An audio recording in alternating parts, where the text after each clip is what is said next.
बिस्मिल्लाहिर्रहमानिर्रहीम। अस्सलाम वालेकुम नादरीन, आप यूट्यूब चैनल देख रहे हैं। मैं इमरान खान हूँ। नादरीन, इस वक्त तक की जो अपडेट्स हैं मैं आपके साथ शेयर कर देता हूँ। सारी रात गुजर गई और रात भर एहतजाज होता रहा।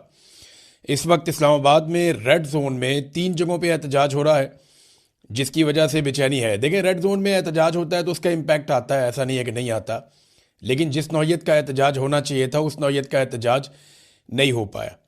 पुलिस वालों ने जो है वो पाकिस्तान तहरीक इंसाफ को या अपोजिशन को उस तरीके से एहतजाज करने नहीं दिया, इन्हें इकट्ठा भी नहीं होने दिया। अब ये चाहते थे कि धरना दें जिसमें बड़ी तादाद में लोग इकट्ठे हों, लेकिन मुमकिन हो नहीं पाया। खैबर पख्तूनख्वा हाउस है, वहाँ पे जो लोग मौजूद थे उन्हें वहीं रोक लिया गया, पुलिस ने वहाँ घेर लिया। वज़ीर आला को भी वहाँ से नहीं निकलने दिया गया, वो लोग वहीं धरना देकर बैठ गए। फिर इसी तरह जो पार्लियामेंट लॉजेस के अंदर लोग थे वो अंदर धरना देकर बैठ गए, वो वहाँ पे उन्होंने दरवाजे पे इस तरफ उन्होंने धरना दे दिया, और जो पार्लियामेंट हाउस के अंदर लोग मौजूद थे उन्होंने वहाँ धरना दे दिया। तो ये 3 जगहों के ऊपर इस्लामाबाद में एक्टिविटी रिपोर्ट हुई है। तो इसकी वजह से कुछ बेचैनी तो पैदा होती है, लेकिन कोई इतना बड़ा नॉट अ बिग डील, यानी वो आप कहें कि बहुत बड़ा कोई काम हो गया तो वो अभी तक नहीं हुआ यहाँ इस्लामाबाद में। लेकिन ये है कि एहतजाज इस वक्त चल रहा है। इक्का दुक्का गिरफ्तारियां भी रिपोर्ट हुई हैं, लेकिन कोई कन्फर्मेशन इस हवाले से अभी तक कोई बड़ी कन्फर्मेशन नहीं आ रही। जो बड़ा एक एहतजाज हो रहा है वो सवाबी इंटरचेंज पे हो रहा है, और ये मुराद सईद की कॉल थी। मुराद सईद ने कहा था, और ये सूबाई हुकूमत को मुराद सईद ने कहा था कि वहाँ इकट्ठे हो जाएं और सवाबी इंटरचेंज के ऊपर एहतजाज करें। वहाँ पे लाखों लोगों को इकट्ठा करना चाहिए था, और वहाँ से फिर कॉल दें कि जनाब हम आ रहे हैं, इमरान खान के साथ जुल्म और ज़्यादती बंद की जाए। एक कौम इमरान खान को अपना लीडर समझती है, और इमरान खान के लिए लोग किसी भी लेवल तक जाते हैं। लिहाजा जब इतना सीरियस इशू है तो उतना सीरियस रद्देमल आना चाहिए था, बहुत सारे लोगों का ये कहना है। अब इस वक्त जब मैं आपसे बात कर रहा हूं तो अब तक एहतजाज की सूरत हाल क्या है और आज के दिन में क्या होने जा रहा है। ये जो आज का दिन है ये बड़ा इंपॉर्टेंट होगा, ये फैसला कुन दिनों में से एक दिन होगा आज। इसमें सवाबी इंटरचेंज मुकम्मल तौर पे बंद है, चंद हज़ार लोग वहां पे मौजूद हैं, और जो रिपोर्ट कर रहा है सोशल मीडिया, क्योंकि पाकिस्तान का मीडिया तो इसको रिपोर्ट ही नहीं कर रहा, सोशल मीडिया के बकौल सवाबी इंटरचेंज पे लोगों की तादाद बढ़ती जाएगी और मुख्तलिफ इलाकों से लोग सवाबी इंटरचेंज की तरफ आ रहे हैं। खैबर पख्तूनख्वा की पहले बात कर लेते हैं। वहाँ पे मजीद इलाकों में भी बंदिश हो रही है। चकदरा है, वहाँ पे एक जो मोटरवे का इंटरचेंज है, वहाँ पे लोग आकर बैठ गए, उन्होंने वो बंद कर दिया। हवेलियाँ का इलाका है इधर एबटाबाद वाली साइड पे, वहाँ पे लोगों ने बंदिश की है, और आज के दिन में एक बड़ा एहतजाज वहाँ पे मुतवक्के है कि लोग वहाँ पे मेन शाहराह बंद कर देंगे। DI खान के अंदर जो है वो बड़ा एहतजाज हुआ, लाठीचार्ज भी हुआ। इक्का दुक्का जगह पे खैबर पख्तूनख्वा में पुलिस वालों ने पाकिस्तान तहरीक इंसाफ के कारकुनों को मारा भी, और उन्होंने सड़कें बंद करने से मना किया। अब ये जो डेरा इस्माइल खान है, यहाँ पे सी पैक रोड बंद करने का पाकिस्तान तहरीक इंसाफ के कारकुनों ने कहा कि हम ये भी बंद कर देंगे आज, और आज यहाँ पे एहतजाज किया जाएगा। यानी चाहे GT रोड है, चाहे मोटरवे है, चाहे दीगर बड़ी शाहराहें, उन्हें खैबर पख्तूनख्वा के जो अवाम है वो बंद करने का इरादा रखते हैं, और अब वो उसे बंद करने की तरफ जा रहे हैं। एक तो ये खैबर पख्तूनख्वा की सिचुएशन है। पंजाब में इक्का दुक्का वाकयात अभी तक बंदिश के सामने आए। इनमें भक्कर रोड के ऊपर जो सबसे इंपॉर्टेंट वाकया है वो है, वहां बंदिश की गई। माल रोड के ऊपर वकला ने एहतजाज किया, लेकिन फिर उनका एहतजाज चंद घंटों के बाद ख़त्म हो गया। और आज पंजाब में एक बड़ी कॉल दी गई है, और ये कहा गया है कि माल रोड समेत जो इंपॉर्टेंट जगह हैं उनकी बंदिश की जाएगी। ना सिर्फ लाहौर में बल्कि पूरे पंजाब के अंदर एहतजाज होंगे। अब देखना यह है कि पंजाब के शहरी किस किस्म का रिस्पॉन्ड करते हैं। आज का दिन बहुत इंपॉर्टेंट है। मैं पंजाब इसलिए कह रहा हूं कि पंजाब में ये कैपेसिटी है। मैं जानता हूं, मैं पंजाब में रहता हूं, पंजाबियों को बहुत अच्छी तरह जानता हूं। इमरान खान साहब का सबसे तगड़ा और बड़ा गढ़ जो है वो पंजाब है, इसीलिए पंजाब को सबसे ज्यादा मारा गया है। पंजाब में चादर और चार दीवारी का तकद्दुस सबसे ज्यादा पामाल किया गया है। मिडिल क्लास को सबसे ज्यादा नुकसान पंजाब में पहुंचाया गया है। सबसे ज्यादा गिरफ्तारियां पाकिस्तान की मिलिट्री एस्टेब्लिशमेंट ने और जबरी तौर पे गुमशुदगियां पंजाब के अंदर की हैं। जुल्म और बर्बरियत के सबसे ज्यादा मामला पंजाब के अंदर हुए हैं। तो पंजाब पाकिस्तान तरीके इंसाफ का, इमरान खान साहब का एक बड़ा जबरदस्त किस्म का गढ़ है। अगर पंजाब निकल आए तो सूरत हाल उलट जाएगी, और इस वक्त जो है वो फैसला पंजाब ने करना है। देखिए, पश्तूनों ने ये बोझ बड़े लंबे अरसे तक उठाया, वो लगातार इस लड़ाई को लड़ रहे हैं। तो लोगों को जो है वो कुमक भी चाहिए होती है, ताज़ा कुमक चाहिए होती है। अब अगर पंजाब से लोग निकलते हैं और वो निकल के लड़ते हैं और मुकाबला करते हैं पुरअमन तरीके से, सड़कों की बंदिश करते हैं, अपना एहतजाज रिकॉर्ड करवाते हैं, तो ये प्रेशर बढ़ता जाएगा। ये एक दूसरे को लोग ताने भी दे रहे हैं, थोड़ी मुखालफतें भी होती हैं, ये सारी चीज़ें चलती रहेंगी। इतनी बड़ी पॉलिटिकल पार्टी है तो ये चीज़ें तो इनमें होंगी। कई लोग गलती करेंगे तो दूसरे लोग निशानदेही भी करेंगे। लेकिन अचकज़ई साहब ने वो सोशल मीडिया भी तनकीद कर दी, कंबल में बैठ के जो पोस्ट करने वाले। अचकज़ई साहब आपने तो इलेक्शन पता नहीं कैसे जीता है, ये पाकिस्तान तहरीक इंसाफ सारा इलेक्शन इन्हीं सोशल मीडिया वॉरियर्स की वजह से जीती है। पाकिस्तान तहरीक इंसाफ का तो कोई MNA MPA ये तो आया ही नहीं मैदान में, सेनेटर कोई भी नहीं आया, ओहदेदार भी गायब हो गए थे। तो ये जो सारा इलेक्शन पाकिस्तान तहरीक इंसाफ ने जीता, 180 नशिस्तें निकाली, ये सारी नशिस्तें उन्होंने यही सोशल मीडिया के बलबूते पे जीती थी। और आज तक जो तहरीक पाकिस्तान तहरीक इंसाफ की खड़ी हुई है ना, वो सोशल मीडिया की वजह से खड़ी हुई है।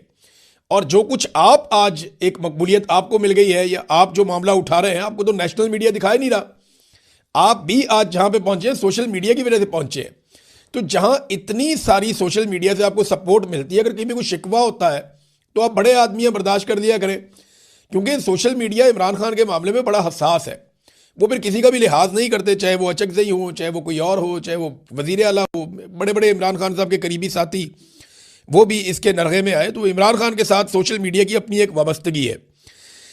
अच्छा, सबसे ज़्यादा जो एस्टेब्लिशमेंट को मुसीबत है ना, वो भी सोशल मीडिया से ही है। आप लोगों को एस्टेब्लिशमेंट किसी खाते में नहीं गिनती। आप लोगों के बगैर तो उन्होंने वो 2/3 अक्सरियत भी पूरी कर ली। वो तो अपने कानून भी बना लेते हैं, जो दिल करता है वो कर लेते हैं। आपसे नहीं वो डरते हैं एक्चुअली सोशल मीडिया से, कि ये लोगों को जगा सकता है, ये आपके पैगाम को वहां तक पहुंचा सकता है जहां तक आपके लिए मुश्किल है। और आज भी सबसे बड़ा हथियार आपके पास जो है वो सोशल मीडिया। आप जो मर्जी कहते रहे। अब देखना यह है कि जो असल बात है, एक तो पंजाब के निकलने का बड़ा अहम मामला, कि पंजाब निकल पाता है या नहीं निकल पाता। पंजाब अगर निकल आता है ना, देखें, इसमें अगर आपने बंदिश करनी है तो जरूरी नहीं है कि आपने कोई लाखों की तादाद में निकलना है। आपने चंद 100 लोग निकलते हैं, एक जगह बंद करते हैं, पुलिस आती है, वहां से जाते हैं दूसरी जगह बंद करते हैं। यही बांग्लादेश में हुआ था। आप इतना थका देते हैं इदारों को, पुलिस को, वो हाथ जोड़ के बैठ जाते, भाई हमसे नहीं होता। तनख्वाहदार मुलाजिम है बेचारे, वो क्या कर सकते हैं। लिहाजा ये अगर पंजाब के लोगों ने ये जिम्मेदारी ले ली, और एक और कॉल भी दी गई है कि जिस तरह 9 और 10 अप्रैल की रात को पाकिस्तानी निकले थे इमरान खान के लिए, जब उनका रिजीम चेंज किया गया था अप्रैल 2022 में, जिस तरह पाकिस्तानी निकले और उन्होंने कौमी तराना पढ़ा, वही पाकिस्तान तहरीक इंसाफ या उनके लोग या उनका सोशल मीडिया लोगों से उम्मीद कर रहा है और अपील कर रहा है कि आज रात को सारे निकले। आज हफ्ते की रात है, सारे निकलें, मुख्तलिफ शहरों में निकलें। जैसे लिबर्टी चौक में आए थे, आ जाएं हजारों लाखों लोग, जिस तरह पहले आए थे बहुत बड़े पैमाने पर, आए और आकर वहां पे कौमी तराना पढ़े पाकिस्तान का। लिबर्टी चौक में नहीं आना, कहीं और आ जाएं, जहां इकट्ठे होते हैं इकट्ठे हो जाएं, तो आवाज उठाएं पाकिस्तान के लिए, इमरान खान के लिए। क्योंकि इमरान खान पाकिस्तान का सबसे बड़ा लीडर है। अब ये जर्नैलों ने मिलकर उसका मैंडेट चोरी किया हुआ है। खासतौर पर आसिम मुनीर साहब ने अपनी एक्सटेंशन, अपना इस्तिस्ना, अपना उल्लू सीधा कर लिया। कौम का सबसे बड़ा लीडर जो है उसकी बिनाई छीन ली। तो ये कौम को ही निकल के जवाब लेना पड़ेगा, खुद से तो कोई जवाब देगा नहीं। हमने ये दावा किया कि पाकिस्तान के मौजूदा आर्मी चीफ और फील्ड मार्शल सैयद आसिम मुनीर साहब, ये जब DGISI थे और इनको इनके ओहदे से बरतरफ किया जा रहा था, उस वक्त इन्होंने कोशिश की कि उस वक्त के वज़ीर आज़म इमरान खान साहब को इन्फ्लुएंस किया जा सके अपने ओहदे को बचाने के लिए। तो इन्होंने मुलाकात करने की कोशिश की बुशरा बीबी से, और बुशरा बीबी से मुलाकात के लिए जो चैनल इस्तेमाल किया, जिसके बारे में इमरान खान साहब ने बताया, वो चैनल जुल्फी बुखारी साहब थे। कि जुल्फी बुखारी साहब को राब्ता किया और राब्ता करके कहा, जी मुलाकात करवा दें बुशरा बीबी से मेरी। और बुशरा बीबी ने वो मुलाकात करने से इनकार कर दिया। और इमरान खान साहब अब ये कहते हैं कि यही वजह है कि आसिम मुनीर, बुशरा बीबी अपना गुस्सा उतार रहे हैं या उन्हें निशाना बना रहे हैं। अब ये जो मामला था, ये तो इमरान खान साहब ने कहा था, तो मैंने जुल्फी बुखारी साहब से राब्ता किया और कोशिश की कि उनसे पता करूं। तो मेरा उनसे राब्ता हो गया, क्योंकि जुल्फी बुखारी साहब अमेरिका में मौजूद हैं और वहां वो एक बड़ी इंपॉर्टेंट हेयरिंग है जो वहां पे हुई है अमेरिका में। और उसकी तफसीलात मैं आपको बाद में बताता हूं। ये Tom Lantos human right commission है अमेरिका में, कांग्रेस में, और ये बहुत इंपॉर्टेंट कमीशन है। इसी कमीशन में जब हेयरिंग हुई थी अहमद नूरानी के भाइयों के हवाले से, तो फौरी तौर पर अहमद नूरानी के भाइयों को ISI ने रिलीज कर दिया था। और बाद में यह कहानी बनाई गई थी कि कच्चे के डाकू इन्हें उठाकर ले गए थे और उसके बाद वो वहां से फरार होकर आ गए, या पुलिस वहां पे चली गई, या कुछ इस तरह बाजियाब हो गए। तो ये कहानी थी। अच्छा जी, अब ये इसमें जुल्फी बुखारी साहब ने बिल्कुल कंफर्म किया जी, और इन्होंने कहा कि तब हमारे राब्ते हुआ करते थे आसिम मुनीर साहब से, ये DGISI थे, हुकूमत के साथ ये राब्ता कर सकते थे। और DGISI ने उस वक्त बुशरा बीबी से मिलने की ख्वाहिश का इजहार किया था, लेकिन बुशरा बीबी ने मिलने से इनकार कर दिया था। यह बुशरा बीबी उस वक्त नहीं मिली थी, उस वक्त के DGISI जब इनको होते थे बरतरफ किया जा रहा था आसिम मुनीर साहब से। अब कुछ लोग ये कह रहे हैं कि एक्चुअली आसिम मुनीर साहब मिलना चाहते थे बुशरा बीबी को करप्शन के मामलात में, कोई इंक्वायरी कर रहे थे वो। तो एक तो DGISI ने करप्शन में क्या इंक्वायरी कर दी, उनका तो ताल्लुक ही कोई नहीं है इन चीजों से। और दूसरा, क्या वो ये चाह रहे थे कि वो जाएं और जाके बुशरा बीबी से तहकीकात करें खातून अव्वल से? तो ये कोई बातें ना, कोई सेंस नहीं बनती। अच्छा, बहुत सारे लोग ये कहानी सुनाते हैं और बार बार ये कहते हैं कि हाफिज सैयद आसिम मुनीर साहब जब DGISI थे तो जनाब ने कोई करप्शन पकड़ ली थी बुशरा बीबी की, फराह खान की और उस्मान बुज़दार की, और इन्होंने कहा था कि जी ये लोग करप्शन कर रहे हैं, तो इस गुस्से में इमरान खान ने इन्हें ओहदे से हटा दिया था।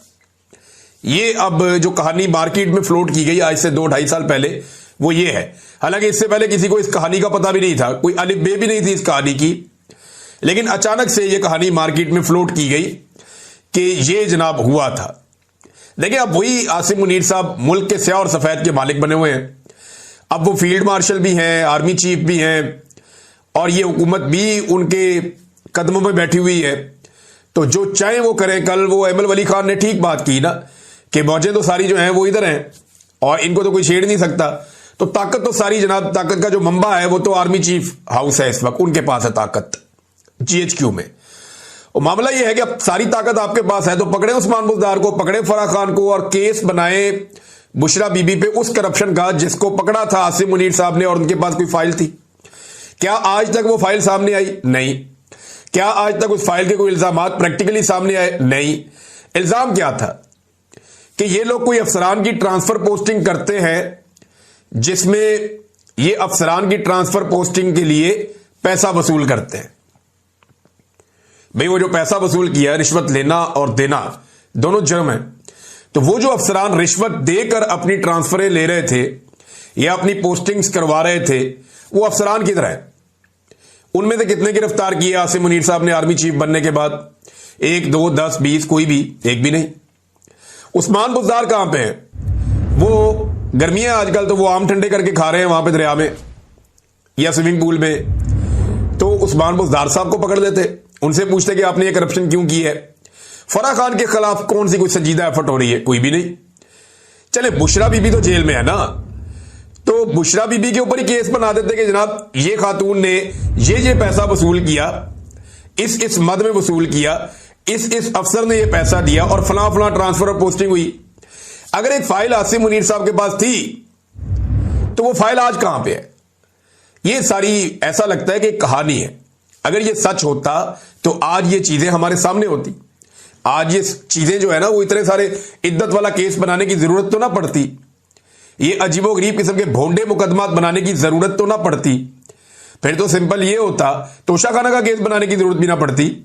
तोशा खाना में तो जितने भी पाकिस्तान के बड़े बड़े ओहदेदार हैं, चाहे वो जर्नैल हैं, चाहे वो सियासतदान हैं, चाहे वो माजी के वज़ीर आज़म हैं, चाहे वो मौजूदा, उस सबके घरों में सामान गया हुआ तोशा खाना का। ये कोई अनोखी खातून अव्वल तो नहीं थी कि इसके घर में क्यों चला गया, सबके घरों में जाता रहा, या तो सारों को पकड़ के अंदर कर दो। तो ये भोंडे केसेस बनाने की जरूरत तब पड़ी जब कुछ और था नहीं। अगर तो आसिम मुनीर साहब के पास कुछ होता तो वो उसकी बुनियाद के ऊपर आज केसेस बनाते, अगर वो सॉलिड होता। मैंने आपको पहले भी वो माजी में बात बता दी हुई है कि जनरल बाजवा इमरान खान साहब के पास गए थे कि आसिम मुनीर साहब के साथ फलां फलां फलां फलां प्रॉब्लम्स जुड़ी हुई है, तो हमें DGISI तब्दील करना है। तो जनरल बाजवा की ख्वाहिश पे इमरान खान साहब ने DGISI तब्दील किया, और जनरल बाजवा ने ऑप्शन देने थे कि जनाब इसको लगा दो। तो आपको तो पता है कि फैज हमीद साहब उस वक्त जनरल बाजवा को भी पसंद थे, इमरान खान साहब को भी पसंद थे, तो वो आकर लग गए DGISI। ये बात बिल्कुल ठीक है कि जनरल फैज का किरदार बड़ा घटिया रहा है, बड़ी घटिया हरकतें उस आदमी ने की है पाकिस्तान की सियासत में। और मेरी ये ख्वाहिश है कि जनरल फैज को किसी भी करप्शन के ऊपर सजा ना दी जाए, उसको सियासत में मुदाखलत पे निशाने इबरत बनाया जाए, अगर बनाना है तो। करप्शन तो जनाब करते रहते हैं लोग, बेशुमार लोग पाकिस्तान में करप्शन करते हैं। ये आइंदा भी करते रहेंगे। असल सजा देनी चाहिए इन जर्नैलों को कि इन्होंने सियासत के अंदर मुदाखलत की है, निशाने इबरत बनना चाहिए जनरल फैज हमीद को भी, और आज भी जो सियासत कर रहे हैं मैं उम्मीद करता हूं कल ये सारे भी निशाने इबरत बनेंगे और जरूर बनेंगे और ये कौम ये होता हुआ देखेगी, आज नहीं तो कल ये होगा। नाज़रीन, ये जुल्फी बुखारी साहब ने तस्दीक कर दी कि जनाब बुशरा बीबी से मिलना चाह रहे थे, तो खबर की तस्दीक तो होगी जो इमरान खान साहब ने जेल से कही। लेकिन इमरान खान साहब ने यह बात करने में बड़ी देर लगा दी। उन्हें भी यह बात बहुत पहले करनी चाहिए थी, यानी उन्हें यह बात बता देनी चाहिए थी कि जनाब क्या वजह क्या है, आसिम मुनीर साहब को क्यों गुस्सा है उनकी अहलिया पे, तो ये बात वो पहले करते। अच्छा जी, जुल्फी बुखारी साहब की जो हेयरिंग हुई है अमेरिकन कांग्रेस में, Tom Lantus human rights commission, ये बड़ा इंपॉर्टेंट है। इस हेयरिंग को रुकवाने की भी कोशिश की गई और पाकिस्तान से कोशिश की गई, और यह कोशिश पाकिस्तान तहरीक इंसाफ के अंदर से की गई। हत्ता कि यह भी कहा गया कि जुल्फी बुखारी को रोका जाए, कुछ और लोग हैं जिन्हें मौका दिया जाए, यह भी हुआ। और कुछ ऐसे लोग जो वहां जाकर बोलना चाहते थे, जो खुद विक्टिम है, जिनके साथ बड़ी ज्यादतियां हुई हैं, उन लोगों को बाकायदा पहले इनवाइट किया गया था कि आप लोग भी वहां पे आएंगे और आकर आप कांग्रेस के अंदर बताएंगे कि आपके साथ क्या जुल्म और जबर हुआ है। फिर उन सारे लोगों का मौका भी छीन लिया गया। बहरहाल जुल्फी बुखारी साहब का मौका नहीं छीन सके, उन्होंने जाकर बात की।